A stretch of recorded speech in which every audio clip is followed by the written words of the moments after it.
नमस्कार जोहार। चलिए जानते हैं झारखंड की ताज़ा खबरों को, लेकिन उससे पहले अगर आपने अभी तक इस चैनल को सब्सक्राइब नहीं किया तो सब्सक्राइब कर लें, जिससे कि आपको झारखंड की ताज़ा खबर रोजाना मिलती रहे।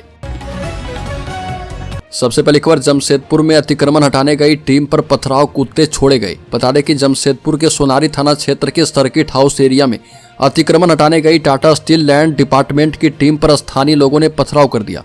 विरोध के बीच टीम ने बस्ती वासियों पर लाठी भी चलाई और इससे अंकित नामक बच्चे के हाथ में चोट आने के बाद लोग उग्र हो गए और पूरी टीम को ही घेर लिया। लोगों ने टीम पर पालतू कुत्ते भी छोड़ दिए। इस हमले में होमगार्ड के 4 जवान घायल हो गए। घायल पिंटू कुमार, रोहन कुमार, श्रवण कुमार एवं गुलशन कुमार भट्ट का इलाज टाटा मेन हॉस्पिटल में किया गया। अगली खबर, विज्ञान के छात्र हैं ट्यूशन भरोसे, संस्कृत के शिक्षक पढ़ा रहे विज्ञान। बता दें कि सिमडेगा जिले के सरकारी स्कूलों में विज्ञान के शिक्षकों की कमी है। विज्ञान के शिक्षक नहीं होने के कारण कहीं संस्कृत तो कहीं इतिहास तो कहीं हिंदी के शिक्षक विज्ञान की पढ़ाई करवा रहे। विज्ञान की पढ़ाई के लिए छात्र ट्यूशन के भरोसे ही नजर आते हैं। ठेठई टांगर प्रखंड स्थित धवई पानी स्कूल में विज्ञान का कोई शिक्षक नहीं है। यहाँ संस्कृत के शिक्षक विज्ञान की पढ़ाई करवाते हैं। इसी तरह उत्क्रमित विद्यालय कुड़पानी, उत्क्रमित विद्यालय सेवई, उत्क्रमित विद्यालय गुलडा, उत्क्रमित विद्यालय केसलपुर, उत्क्रमित विद्यालय बनगांव में और इन्हीं सभी स्कूलों में विज्ञान के शिक्षक नहीं है। अगली खबर, तिरु जलप्रपात में डूबने से 2 सगे भाइयों समेत 3 युवकों की मौत, मामले में नया खुलासा। जानकारी के मुताबिक आशीष और अंकुर की मां पिपरवार थाना में तैनात थे। आशीष कुछ दिन पहले ही छुट्टी में गुरुग्राम से रांची आया था और शुक्रवार शाम उसे वापस ड्यूटी के लिए गुरुग्राम लौटना था। आशीष के रांची आने के बाद दोनों भाइयों ने नई कार खरीदी थी और इसी खुशी में पूरा परिवार पिकनिक मनाने के लिए तिरु फॉल पहुंचा था। यहाँ फॉल में नहाने के दौरान अचानक आशीष डूबने लगा तो उसे बचाने के लिए दीपक और अंकुर ने भी पानी में छलांग लगा दी, लेकिन ये दोनों भी डूबने लगे। तीनों लड़कों को पानी में डूबता देख अंकुर की मां भी उन्हें बचाने के प्रयास में पानी के अंदर गई, लेकिन असफल रही। अगली खबर, इक्यावन मामले में फरार चल रहे 2 लाख के इनामी पीएलएफआई उग्रवादी कृष्णा यादव को रांची पुलिस ने गिरफ्तार किया। एसएसपी चंदन सिन्हा ने प्रेस कॉन्फ्रेंस करके जानकारी दी। कृष्णा यादव के ऊपर रामगढ़, लातेहार, चतरा, रांची और लोहरदगा जिले के अलग अलग थाने में कुल 51 मामले दर्ज हैं। छापेमारी दल में खलारी डीएसपी राम नारायण चौधरी, खलारी थाना प्रभारी विजय कुमार सिंह, मैकुलस्कीगंज थाना प्रभारी गोविंद कुमार समेत कई पुलिस अधिकारी शामिल थे। अगली खबर, नौकरी दिलवाने के नाम पर धोखाधड़ी, कार्रवाई का आदेश। बता दें कि रांची में नौकरी दिलवाने के नाम पर धोखाधड़ी किए जाने को लेकर ठाकुरगांव थाना क्षेत्र के मोहनपुर निवासी जयप्रकाश साहू ने मुख्यमंत्री से शिकायत की थी। इस मामले में सीएमओ के अवर सचिव लेखराज नाग ने रांची के एसएसपी को समुचित कार्रवाई करने के लिए पत्र लिखा है। साथ ही कार्रवाई से मुख्यमंत्री जन शिकायत कोषांग को अवगत करवाने के लिए कहा। आवेदन में जयप्रकाश साहू ने आरोप लगाया है कि नौकरी दिलवाने के नाम पर विधानसभा में प्रहरी के पद पर कार्य करने वाले लतिका कुमारी से उसकी मुलाकात हुई थी। उन्होंने कहा था कि उनकी पहुंच ऊपर तक है, वह सरकारी नौकरी लगा देगी और इसके लिए 5 लाख रुपए की डिमांड उन्होंने की थी और किसी तरह से व्यवस्था कर 3 लाख रुपए उनको दिया गया। 1 वर्ष से ज्यादा समय हो चुका है। नौकरी नहीं लगने पर उनसे पैसा वापस मांगा गया, तब उन्होंने पैसे देने से इनकार कर दिया। अगली खबर, 14 दिन में पूरी करें वित्तीय वर्ष 2024-25 में स्वीकृत योजनाएं, उपायुक्त का निर्देश। बता दें कि रामगढ़ जिले में वित्तीय वर्ष 2024-25 में स्वीकृत योजनाओं को 14 दिन में पूरा करना है। यह निर्देश समाहरणालय बैठक में उपायुक्त चंदन कुमार ने दी और वो सांसद, विधायक एवं सीएसआर मद से संचालित योजनाओं की समीक्षा कर रहे थे। बैठक के दौरान उपायुक्त ने वित्तीय वर्ष 2024-25 के पूर्व लंबित योजनाओं की विस्तार से समीक्षा की। अगली खबर, लोहरदगा में सीताराम भगत बने सांसद प्रतिनिधि। सीताराम भगत को मांडर विधानसभा क्षेत्र का सांसद प्रतिनिधि बनाया गया। वो लोहरदगा सांसद सुखदेव भगत के सांसद प्रतिनिधि नियुक्त किए गए हैं।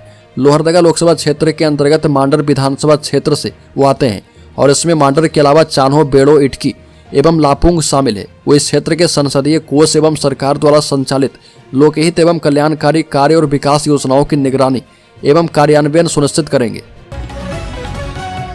अगली खबर, लातेहार में एनटीपीसी की बनहरदी कोलियरी इस साल के अंत तक हो जाएगी शुरू।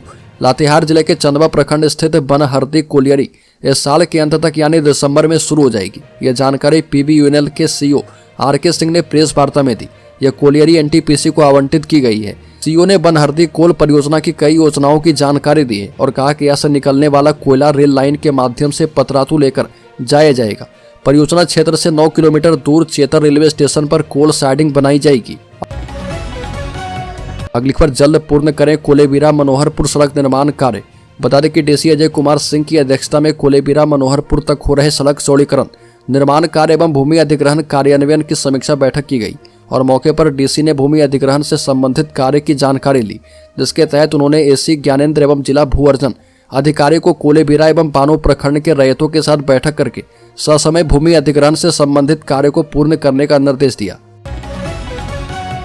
अगली खबर, राज्य के साहिबगंज जिले में बिजली बिल वसूली में तेजी लाने का निर्देश। बता दें कि साहिबगंज में विद्युत सर्कल कार्यालय में विद्युत अधीक्षण अभियंता नत्थन रजक ने साहिबगंज एवं पाकुड़ के विभागीय अधिकारी के साथ मासिक समीक्षा बैठक की। बैठक में दोनों जिलों के बिजली विभाग के सभी कार्यपालक अभियंता, सहायक अभियंता एवं कनीय अभियंता मौजूद थे। एसी ने सभी को राजस्व वसूली में तेजी लाते हुए लक्ष्य पूरा करने का निर्देश दिया। उन्होंने अधिकारियों के साथ उद्यान योजना, प्रधानमंत्री जनजातीय उन्नत ग्राम अभियान की प्रगति की समीक्षा की और कहा कि 14 दिसंबर 2024 से मुख्यमंत्री उज्ज्वल झारखंड योजना की शुरुआत हो चुकी है। अगली खबर की बात करें तो यूपी की तरह झारखंड में भी डीजल की कीमत कम की जा सकती है। वित्त मंत्री राधाकृष्ण किशोर ने कहा कि उत्तर प्रदेश की तरह झारखंड में भी डीजल के भाव घटाए जा सकते हैं। यहाँ भी यूपी के बराबर मूल्य पर डीजल की कीमत लाई जा सकती है। ऐसा करने से मांग बढ़ेगा और राजस्व भी बढ़ेगा। बजट संगोष्ठी में आए सुझाव के बाद ये बातें कही। वित्तीय वर्ष 2025-26 के बजट को लेकर प्रोजेक्ट भवन स्थित सभागार में आयोजित 2 दिवसीय बजट पूर्व संगोष्ठी संपन्न की गई। उन्होंने कहा कि संगोष्ठी में कई महत्वपूर्ण सुझाव आए हैं और बजट में शामिल करने पर उन्हें विचार किया जाएगा। अगली खबर, नगर निकाय चुनाव के लिए कांग्रेस करेगी प्रदेश चुनाव समिति का गठन। पार्टी आला कमान से मिलकर लौटे प्रदेश कांग्रेस के अध्यक्ष केशव महतो, कमलेश और विधायक दल के नेता प्रदीप यादव अब राज्य में नगर निकाय के चुनाव की तैयारी में जुट चुके हैं। दिल्ली से लौटते ही कमलेश ने निकाय चुनाव को लेकर बैठक बुलाई है और बैठक में प्रमुख कांग्रेस जनों से कहा गया है कि नगर निकाय चुनाव में अभी से अपनी ताकत झोंकनी है। बैठक में तय किया गया है कि नगर निकाय चुनाव में सफलता के लिए प्रदेश कांग्रेस द्वारा 11 सदस्यीय प्रदेश चुनाव समिति एवं नगर निगम क्षेत्र के लिए 9 सदस्यीय समिति, नगर परिषद के लिए 5 और नगर पंचायत के लिए 5 सदस्यीय समिति का गठन अविलंब किया जाएगा। अगली खबर, चितरंजन के रूप नारायणपुर में डंपरों के कारण होने वाले प्रदूषण के खिलाफ लोगों ने जताया आक्रोश। डंपरों से फैल रहे प्रदूषण के खिलाफ रूप नारायणपुर के लोगों ने सड़कों पर विरोध किया। रूप नारायणपुर रेलवे लाइन के पास झारखंड रोड पर विरोध जताया गया। पुलिस से यह मांग की गई कि इस मार्ग से डंपरों का आवागमन रोका जाए। ये डंपर पुरुलिया के रघुनाथपुर औद्योगिक क्षेत्र से झारखंड के गोड्डा में कोयला, राख, खड़ी मिट्टी और अन्य रासायनिक अवशेष लेकर जाते हैं। एक डंपर चालक ने बताया कि उनके पास सभी वैध दस्तावेज मौजूद हैं और वो राष्ट्रीय राजमार्ग के विस्तार कार्य के लिए सामग्री लेकर जा रहे। पहले वो आसनसोल जुबली मोड़ लेकर जाते थे, लेकिन अब रूप नारायणपुर टोल टैक्स के रास्ते यात्रा करते हैं, जिससे समय की बचत होती है। हालांकि प्रदूषण की समस्या को स्वीकार करते हुए चालक ने कहा कि रास्ते में गड्ढों के कारण वाहन में झटका लगता है। अगली खबर, हजारीबाग लोकसभा क्षेत्र के सांसद मनीष जायसवाल क्षेत्र की 101 गरीब बेटियों का कन्यादान करेंगे। सांसद सामूहिक विवाह उत्सव 2025 के तहत हजारीबाग लोकसभा क्षेत्र के 101 निर्धन जोड़ों के सामूहिक विवाह कार्यक्रम की तैयारी जोर शोर से शुरू की गई है। सांसद मनीष जायसवाल इस कार्यक्रम को सफल बनाने में जुट चुके हैं। सांसद मनीष जायसवाल अपनी टीम के साथ विवाह स्थल हजारीबाग स्टेडियम पहुंचकर शादी स्थल का बारीकी से निरीक्षण किए और शादी की तैयारी में जुटे लोगों को कई प्रकार का दिशा निर्देश दिया। उल्लेखनीय कि पिछले साल भी उन्होंने हजारीबाग सदर विधानसभा क्षेत्र की 25 निर्धन बेटियों का कन्यादान किया था। अगली खबर, लातेहार में हाईवा ने बाइक को मारी टक्कर। झारखंड के लातेहार जिले में दर्दनाक सड़क हादसे में एक युवक की मौत हो गई, जबकि दूसरा गंभीर रूप से घायल है। बता दें कि देर शाम बालूमाथ हेरहंज स्टेट हाईवे 10 पर ब्रह्मोरिया बस स्टैंड के पास यह हादसा हुआ। हादसे में ब्रह्मबोरिया हेरहंज निवासी 25 वर्षीय शिवराज भगत के रिम्स में इलाज के दौरान मौत हो गई। उनके साथ मोटरसाइकिल पर सवार होम्बो हेरहंज के 20 वर्षीय धर्मेंद्र भगत का रिम्स में इलाज जारी है। जानकारी के मुताबिक दोनों युवक बाइक से बालूमाथ की ओर जा रहे थे और तभी विपरीत दिशा से आ रहे हाईवा ने उन्हें टक्कर मार दी। अगली खबर, राज्य के गिरिडीह जिले में जर्जर पुलिया से गिरा बाइक सवार। गिरिडीह जिले के नौडिया ओपी क्षेत्र में दर्दनाक सड़क हादसे में एक युवक की जान चली गई। यह हादसा मिर्जागंज बेंगाबाद मुख्य मार्ग पर स्थित सपाही नदी के पास हुआ, जहां तेज रफ्तार बाइक अनियंत्रित होकर जर्जर पुलिया की साइड बॉल को तोड़ते हुए नदी में गिर गई। मृतक की पहचान ताराताड़ पंचायत के जुगनुडी निवासी राजूलाल यादव के रूप में की गई है।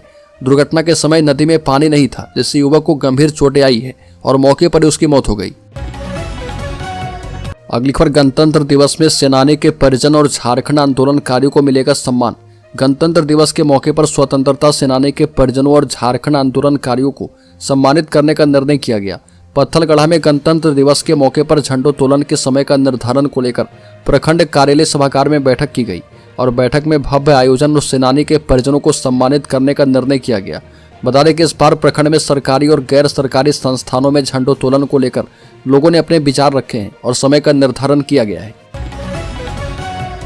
अगली खबर, महुआ शराब का प्लांट लगाकर राजस्व बढ़ाने पर जोर। बता दें कि झारखंड में देसी महुआ शराब की खपत और इसकी व्यापक उपयोगिता को देखते हुए राज्य सरकार अब महुआ शराब बनाने की फैक्ट्री लगाकर महुआ शराब बेचने की शुरुआत करेगी। इसके लिए मद्य निषेध और उत्पाद विभाग बकायदा बृहद प्लांट लगाने पर विचार कर रहा। वित्त मंत्री राधाकृष्ण किशोर प्रोजेक्ट भवन में बजट पूर्व गोष्ठी के दूसरे दिन बोल रहे थे। उन्होंने कहा कि उत्पाद विभाग के एक्सपर्ट की ओर से विचार आए हैं और इस पर सरकार विचार करेगी।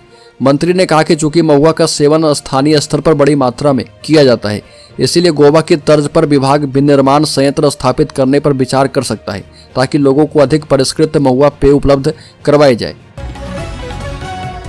अगली खबर, झारखंड के शेयर होल्डर्स इन्वेस्टर्स के लिए बड़ी खबर। लिस्टिंग के बाद से शेयर में नहीं थमी तेजी। बता दें कि क्वाड्रेंट फ्यूचर टेक कंपनी इसमें शेयर में रफ्तार थम नहीं रही है। आईपीओ 14 जनवरी के दिन लिस्ट हुआ। शेयर दोनों एक्सचेंज नेशनल स्टॉक एक्सचेंज और बॉम्बे स्टॉक एक्सचेंज पर लिस्ट हुए थे, लेकिन बाजार में कमजोरी के माहौल के बीच भी कंपनी की लिस्टिंग प्रीमियम पर हुई थी। इशू प्राइस 290 रुपये प्रति शेयर के भाव के मुकाबले अब शेयर 600 रुपये के करीब है।